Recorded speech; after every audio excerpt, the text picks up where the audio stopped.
ಸ್ವಾತಂತ್ರ್ಯೋತ್ಸವ ಅಂತ ತುಂಬ ಜನ ಕೇಳ್ತಾರೆ. 77 ಅಂತ ಹೇಳ್ಬಿಡ್ತೀನಿ. 78ನೇ ಸ್ವಾತಂತ್ರ್ಯೋತ್ಸವ. ಯಾಕೆ ಅಂತಂದರೆ 1947ಕ್ಕೆ ಪ್ರಥಮ ಸ್ವಾತಂತ್ರ್ಯೋತ್ಸವ ಇರುತ್ತಲ್ಲ, ಅದು ಮೊದಲ ಸ್ವಾತಂತ್ರ್ಯೋತ್ಸವ. ನೆಕ್ಸ್ಟ್ ಇಯರ್ ಆಗುವಾಗ 1ನೇ ವಾರ್ಷಿಕೋತ್ಸವ ಅಂತ ಬರೋದಿಲ್ಲ, 2ನೇ ಸ್ವಾತಂತ್ರ್ಯೋತ್ಸವ. ಸೊ ಹಾಗಾಗಿ ಪ್ರತಿ ಸಲ ಕೂಡ ಎಷ್ಟು ವರ್ಷ ಆಗಿರುತ್ತೆ ಅದಕ್ಕಿಂತ ಒಂದು ಜಾಸ್ತಿ.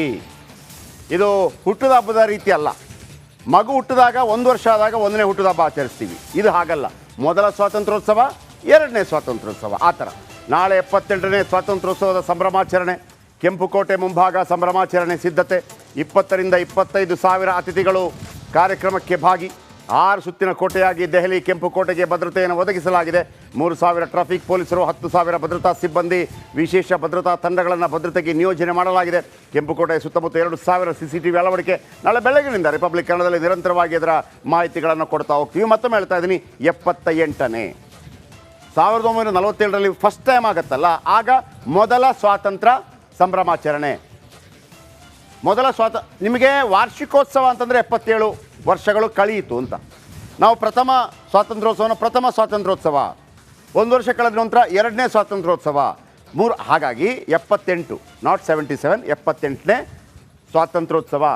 ನೀವು ಹುಟ್ಟದ ಹಬ್ಬ ವಿಚಾರ ಬಂದಾಗ ಹಂಗೆ ಬರಲ್ಲ, ಒಂದು ಕಡಿಮೆ ಬರುತ್ತೆ, 77 ಅಂತ ಬರುತ್ತೆ. ಯಾಕಂದರೆ ಹುಟ್ಟದ 1 ವರ್ಷ ಕಳೆದ ನಂತರ ಮೊದಲ ಹುಟ್ಟುಹಬ್ಬ ಅಂತ ಆಚರಿಸ್ತೀವಿ. ಇದು ಯಾವತ್ತು ಸಿಕ್ತೋ ಅವತ್ತೇ ಮೊದಲ ಹುಟ್ಟುಹಬ್ಬ. ಸೊ ಹಾಗಾಗಿ 78ನೇ ಸ್ವಾತಂತ್ರ್ಯೋತ್ಸವ.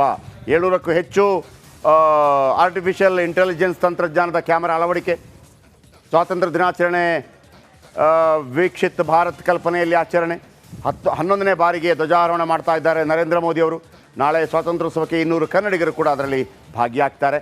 ನಾಳೆ ಬೆಳಗ್ಗಿನಿಂದ ನೇರ ಪ್ರಸಾರ ಜೊತೆಗೆ ಅನೇಕ ವಿಶೇಷ ಕಾರ್ಯಕ್ರಮಗಳು, ವಿಶೇಷ ಡಿಬೇಟ್ ಕಾರ್ಯಕ್ರಮಗಳನ್ನು ಹಮ್ಮಿಕೊಳ್ಳಲಾಗಿದೆ. ಮರೆಯದೆ, ಮಿಸ್ ಮಾಡದೆ ನೋಡಿ ರಿಪಬ್ಲಿಕ್ ಕನ್ನಡ ಇವತ್ತು, ನಾಳೆ, ಎಂದೆಂದು.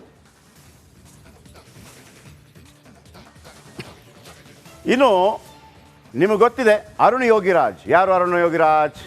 ಅಯೋಧ್ಯೆಯ ಶ್ರೀರಾಮಲಲ್ಲಾನ ವಿಗ್ರಹವನ್ನು ಕೆತ್ತಿದವರು ನಮ್ಮ ಕನ್ನಡಿಗರು.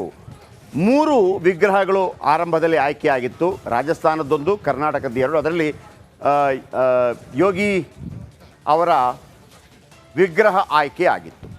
ಏನಪ್ಪ ವಿಚಾರ ಅಂತಂದರೆ, ಇದೀಗ ಅವರು ಅಮೇರಿಕಾಗೆ ಹೊರಟಿದ್ದರು. ಆ ಸಂದರ್ಭದಲ್ಲಿ ಅವರಿಗೆ ಅಮೇರಿಕ ವೀಸಾ ನಿರಾಕರಣೆ ಮಾಡಿದೆ. ಇದು ದೇಶಾದ್ಯಂತ ದೊಡ್ಡ ಸಂಚಲನಕ್ಕೂ ಕಾರಣವಾಗಿದೆ. ಯಾಕಿರಬಹುದು ಅಂತೇಳಿ ಇಡೀ ದೇಶಾದ್ಯಂತ ಒಂದು ರೀತಿಯಲ್ಲಿ ಇದು ಹಿಂದೂ ವಿರೋಧಿ ನೀತಿ ಅನ್ನುವಂಥ ಮಾತುಗಳು ಕೂಡ ಕೇಳಿಬರ್ತಾ ಇದೆ. ಅದಕ್ಕೆ ಕಾರಣ ಇದ್ದದ್ದಿದೆ. ಯಾಕೆಂದರೆ ಈ ಹಿಂದೆ ಗುಜರಾತ್ನ ಮುಖ್ಯಮಂತ್ರಿ ಆಗಿದ್ದರು ನರೇಂದ್ರ ಮೋದಿ ಅವರು. ಆ ಸಂದರ್ಭದಲ್ಲಾದಂತಹ ಗೋಧ್ರಾ ಘಟನಾವಳಿಗೆ ಸಂಬಂಧಪಟ್ಟ ಹಾಗೆ ಅವ್ರಿಗೂ ಕೂಡ ವೀಸಾ ನಿರಾಕರಿಸಲಾಗಿತ್ತು. ಆದರೆ ಆ ಸ್ಟೋರಿನೇ ಬೇರೆ. ಆದರೆ ಇವರಿಗೆ ಯಾಕೆ ವೀಸಾ ನಿರಾಕರಣೆ ಮಾಡಲಾಗಿದೆ? ಅವರನ್ನು ರಿಪಬ್ಲಿಕ್ ಕನ್ನಡ ವಿಶೇಷವಾಗಿ ಮಾತಾಡಿಸಿದೆ. ಬನ್ನಿ, ಇದರ ಕಂಪ್ಲೀಟ್ ಮಾಹಿತಿ ನಿಮ್ಮ ಮುಂದೆ.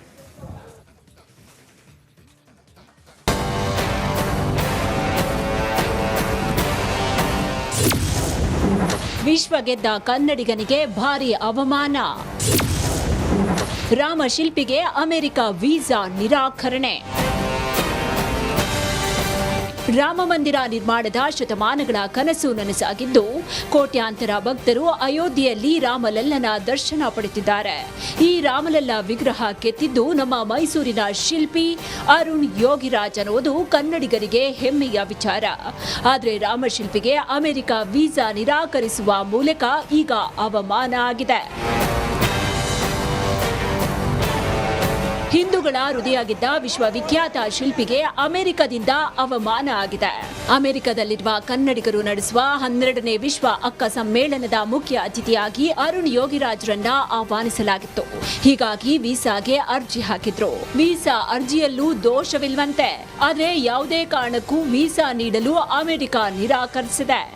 ನಮ್ಗೆ ಅವರದ್ದು ಕಾರಣ ಹೇಳಿಲ್ಲ ಅವರು ಏನುವೆ.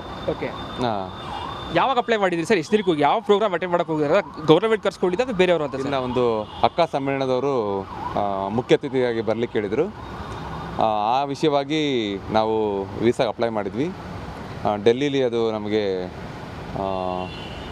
US ಕಾನ್ಸುಲೇಟ್ ಅವರು ಬರೋಕ್ಕೆ ಹೇಳಿದರು. ಅಲ್ಲಿ ಅವ್ರು ಕೇಳಿದ ಪ್ರಶ್ನೆಗಳಿಗೆ ಉತ್ತರ ಕೊಟ್ವಿ. ಬಟ್ ಏನಂದರೆ ಡಿನೈನ್ ಆಗಿದೆ. ಏನಕ್ಕೆ ಕಾರಣ ನನಗೆ ಏನು ಹೇಳಲ್ಲ. ಅದನ್ನು ಡಾಕ್ಯುಮೆಂಟ್ ಕರೆಕ್ಟ್ ಆಗಿದೆ ಹೇಗಿದೆ ಸರ್?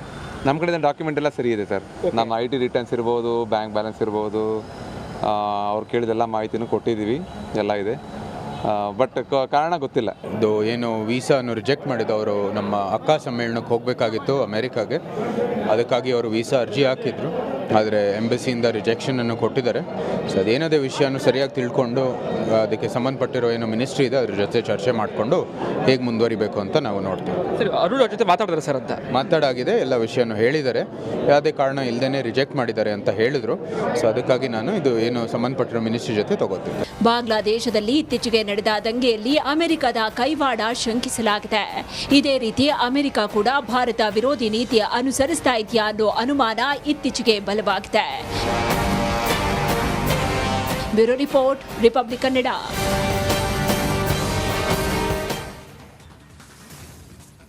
ಈಗ ಯಾವ ಕಾರಣ ಇನ್ನೂ ಕರೆಕ್ಟಾಗಿ ಗೊತ್ತಿಲ್ಲ ಅಂತೇಳಿ ಯದುವೀರ್ ಅವರು ಕೂಡ ಸಂಸದರು ಹೇಳಿದರು. ಇನ್ನೊಂದು ಏನಪ್ಪ ಅಂತಂದರೆ ಭಾರತ ವಿರೋಧಿ ನೀತಿಯನ್ನು ಅಮೆರಿಕ ಅನುಸರಿಸ್ತಾ ಇದೆ. ಈ ಹಿಂದೆ ನರೇಂದ್ರ ಮೋದಿ ಅವ್ರಿಗೆ ಹಿಂಗೆ ಮಾಡಿದರು, ಆಮೇಲೆ ನರೇಂದ್ರ ಮೋದಿ ಅವ್ರನ್ನ ಕರೆಸ್ಕೊಳ್ಳುವಂಥ ಪರಿಸ್ಥಿತಿ ನಿರ್ಮಾಣ ಆಗಿದೆ, ಅದು ಬೇರೆ ವಿಚಾರ. ಆದರೆ ನಿಮಗೆ ಅಮೆರಿಕಕ್ಕೆ ಹೋಗಬೇಕು ಅಂತಂದರೆ ಈ ವೀಸಾ ಪರಿಶೀಲನೆ ಇದೆಯಲ್ಲ ಭಾಳ ಕಟ್ಟುನಿಟ್ಟಿದೆ. ಅವರು ಮುಂಬೈಗೆ ಹೋಗಬೇಕಾಗತ್ತೆ, ಅಲ್ಲಿ ಒಂದು ಇಂಟರ್ವ್ಯೂ ಆಗುತ್ತೆ. ಯಾವುದೇ ಕಾರಣಕ್ಕೆ ಅದು ತುಂಬ ಕಷ್ಟ ನಿಜವಾಗಿ ವೀಸಾ ಪಾಸ್ ಆಗೋದು ಅಂತ. ಸಾಧಾರಣವಾಗಿ ಅಮೆರಿಕ ಹೋಗಿ ಬಂದಿದ್ದವ್ರಿಗೆ ಗೊತ್ತಿರುತ್ತೆ. ಅಮೆರಿಕದಲ್ಲಿ ಯಾರಾದರೂ ಇದ್ದರೆ ಸ್ವಲ್ಪ ಈಸಿ ಆಗುತ್ತೆ. ಬಟ್ ಇವ್ರಿಗೆ ಯಾಕೆ ಆಗುತ್ತೆ ಗೊತ್ತಿಲ್ಲ, ಯಾಕಂದರೆ ಅಕ್ಕ ಸಮ್ಮೇಳನದವರು ಕರೆಸ್ಕೊಳ್ಳೋದು. ಅಕ್ಕ ಸಮ್ಮೇಳನಕ್ಕೆ ಅನೇಕರು ಈ ಹಿಂದೆ ಹೋಗಿದ್ದಾರೆ. ಅದು ಏನು ಅಂತ ಕಾದು ನೋಡೋಣ. ಒಂದು ವೇಳೆ ಅದು ಆ ಥರ ಹಿಂದೂ ವಿರೋಧಿ ನೀತಿ ಅಂತಾದರೆ ದೇಶಾದ್ಯಂತ ತೀವ್ರ ಖಂಡನೆ, ಕಟ್ಟಿಟ್ಟ ಬುತ್ತಿ. ಎರಡು ಮಾತಿಲ್ಲ. ಸ್ವಾತಂತ್ರ್ಯೋತ್ಸವ ಅಂತ ತುಂಬ ಜನ ಕೇಳ್ತಾರೆ. 77 ಅಂತ ಹೇಳ್ಬಿಡ್ತೀನಿ. 78ನೇ ಸ್ವಾತಂತ್ರ್ಯೋತ್ಸವ. ಯಾಕೆ ಅಂತಂದರೆ 1947ಕ್ಕೆ ಪ್ರಥಮ ಸ್ವಾತಂತ್ರ್ಯೋತ್ಸವ ಇರುತ್ತಲ್ಲ, ಅದು ಮೊದಲ ಸ್ವಾತಂತ್ರ್ಯೋತ್ಸವ. ನೆಕ್ಸ್ಟ್ ಇಯರ್ ಆಗುವಾಗ 1ನೇ ವಾರ್ಷಿಕೋತ್ಸವ ಅಂತ ಬರೋದಿಲ್ಲ, 2ನೇ ಸ್ವಾತಂತ್ರ್ಯೋತ್ಸವ. ಸೊ ಹಾಗಾಗಿ ಪ್ರತಿ ಸಲ ಕೂಡ ಎಷ್ಟು ವರ್ಷ ಆಗಿರುತ್ತೆ ಅದಕ್ಕಿಂತ ಒಂದು ಜಾಸ್ತಿ. ಇದು ಹುಟ್ಟದ ಹಬ್ಬದ ರೀತಿ ಅಲ್ಲ. ಮಗು ಹುಟ್ಟಿದಾಗ 1 ವರ್ಷ ಆದಾಗ 1ನೇ ಹುಟ್ಟದ ಹಬ್ಬ ಆಚರಿಸ್ತೀವಿ. ಇದು ಹಾಗಲ್ಲ. ಮೊದಲ ಸ್ವಾತಂತ್ರ್ಯೋತ್ಸವ, 2ನೇ ಸ್ವಾತಂತ್ರ್ಯೋತ್ಸವ, ಆ ಥರ. ನಾಳೆ 78ನೇ ಸ್ವಾತಂತ್ರ್ಯೋತ್ಸವದ ಸಂಭ್ರಮಾಚರಣೆ. ಕೆಂಪುಕೋಟೆ ಮುಂಭಾಗ ಸಂಭ್ರಮಾಚರಣೆ ಸಿದ್ಧತೆ. 20 ರಿಂದ 25 ಸಾವಿರ ಅತಿಥಿಗಳು ಕಾರ್ಯಕ್ರಮಕ್ಕೆ ಭಾಗಿ. 6 ಸುತ್ತಿನ ಕೋಟೆಯಾಗಿ ದೆಹಲಿ ಕೆಂಪುಕೋಟೆಗೆ ಭದ್ರತೆಯನ್ನು ಒದಗಿಸಲಾಗಿದೆ. 3,000 ಟ್ರಾಫಿಕ್ ಪೊಲೀಸರು, 10,000 ಭದ್ರತಾ ಸಿಬ್ಬಂದಿ, ವಿಶೇಷ ಭದ್ರತಾ ತಂಡಗಳನ್ನು ಭದ್ರತೆಗೆ ನಿಯೋಜನೆ ಮಾಡಲಾಗಿದೆ. ಕೆಂಪುಕೋಟೆ ಸುತ್ತಮುತ್ತ 2,000 CCTV ಅಳವಡಿಕೆ. ನಾಳೆ ಬೆಳಗಿನಿಂದ ರಿಪಬ್ಲಿಕ್ ಕನ್ನಡದಲ್ಲಿ ನಿರಂತರವಾಗಿ ಇದರ ಮಾಹಿತಿಗಳನ್ನು ಕೊಡ್ತಾ ಹೋಗ್ತೀವಿ. ಮತ್ತೊಮ್ಮೆ ಹೇಳ್ತಾ ಇದ್ದೀನಿ, 78ನೇ 1947ರಲ್ಲಿ ಫಸ್ಟ್ ಟೈಮ್ ಆಗುತ್ತಲ್ಲ, ಆಗ ಮೊದಲ ಸ್ವಾತಂತ್ರ್ಯ ಸಂಭ್ರಮಾಚರಣೆ. ನಿಮಗೆ ವಾರ್ಷಿಕೋತ್ಸವ ಅಂತಂದರೆ 77 ವರ್ಷಗಳು ಕಳೆಯಿತು ಅಂತ. ನಾವು ಪ್ರಥಮ ಸ್ವಾತಂತ್ರ್ಯೋತ್ಸವ 1 ವರ್ಷ ಕಳೆದ ನಂತರ 2ನೇ ಸ್ವಾತಂತ್ರ್ಯೋತ್ಸವ, 3. ಹಾಗಾಗಿ 78, ನಾಟ್ 77, 78ನೇ ಸ್ವಾತಂತ್ರ್ಯೋತ್ಸವ. ನೀವು ಹುಟ್ಟದ ಹಬ್ಬ ವಿಚಾರ ಬಂದಾಗ ಹಂಗೆ ಬರಲ್ಲ, ಒಂದು ಕಡಿಮೆ ಬರುತ್ತೆ, 77 ಅಂತ ಬರುತ್ತೆ. ಯಾಕಂದರೆ ಹುಟ್ಟದ 1 ವರ್ಷ ಕಳೆದ ನಂತರ ಮೊದಲ ಹುಟ್ಟುಹಬ್ಬ ಅಂತ ಆಚರಿಸ್ತೀವಿ. ಇದು ಯಾವತ್ತು ಸಿಕ್ತೋ ಅವತ್ತೇ ಮೊದಲ ಹುಟ್ಟುಹಬ್ಬ. ಸೊ ಹಾಗಾಗಿ 78ನೇ ಸ್ವಾತಂತ್ರ್ಯೋತ್ಸವ. 700ಕ್ಕೂ ಹೆಚ್ಚು ಆರ್ಟಿಫಿಷಿಯಲ್ ಇಂಟೆಲಿಜೆನ್ಸ್ ತಂತ್ರಜ್ಞಾನದ ಕ್ಯಾಮರಾ ಅಳವಡಿಕೆ. ಸ್ವಾತಂತ್ರ್ಯ ದಿನಾಚರಣೆ ವೀಕ್ಷಿತ್ ಭಾರತ್ ಕಲ್ಪನೆಯಲ್ಲಿ ಆಚರಣೆ. 11ನೇ ಬಾರಿಗೆ ಧ್ವಜಾರೋಹಣ ಮಾಡ್ತಾ ಇದ್ದಾರೆ ನರೇಂದ್ರ ಮೋದಿ ಅವರು. ನಾಳೆ ಸ್ವಾತಂತ್ರ್ಯೋತ್ಸವಕ್ಕೆ 200 ಕನ್ನಡಿಗರು ಕೂಡ ಅದರಲ್ಲಿ ಭಾಗಿಯಾಗ್ತಾರೆ. ನಾಳೆ ಬೆಳಗ್ಗಿನಿಂದ ನೇರ ಪ್ರಸಾರ ಜೊತೆಗೆ ಅನೇಕ ವಿಶೇಷ ಕಾರ್ಯಕ್ರಮಗಳು, ವಿಶೇಷ ಡಿಬೇಟ್ ಕಾರ್ಯಕ್ರಮಗಳನ್ನು ಹಮ್ಮಿಕೊಳ್ಳಲಾಗಿದೆ. ಮರೆಯದೆ, ಮಿಸ್ ಮಾಡದೆ ನೋಡಿ ರಿಪಬ್ಲಿಕ್ ಕನ್ನಡ. ಇವತ್ತು ನಾಳೆ ಎಂದೆಂದು. ಇನ್ನು ನಿಮಗೆ ಗೊತ್ತಿದೆ ಅರುಣ್ ಯೋಗಿರಾಜ್. ಯಾರು ಅರುಣ್ ಯೋಗಿರಾಜ್? ಅಯೋಧ್ಯೆಯ ಶ್ರೀರಾಮಲಲ್ಲಾನ ವಿಗ್ರಹವನ್ನು ಕೆತ್ತಿದವರು ನಮ್ಮ ಕನ್ನಡಿಗರು.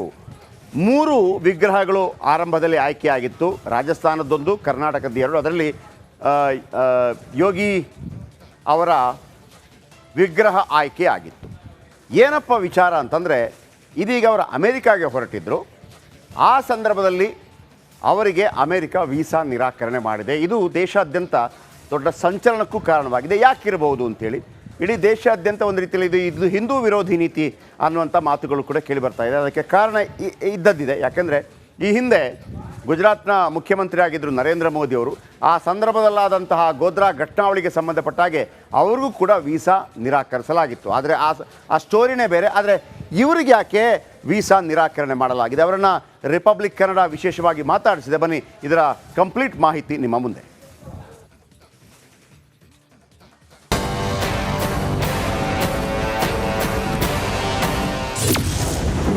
ವಿಶ್ವ ಗೆದ್ದ ಕನ್ನಡಿಗನಿಗೆ ಭಾರಿ ಅವಮಾನ. ರಾಮಶಿಲ್ಪಿಗೆ ಅಮೆರಿಕ ವೀಸಾ ನಿರಾಕರಣೆ.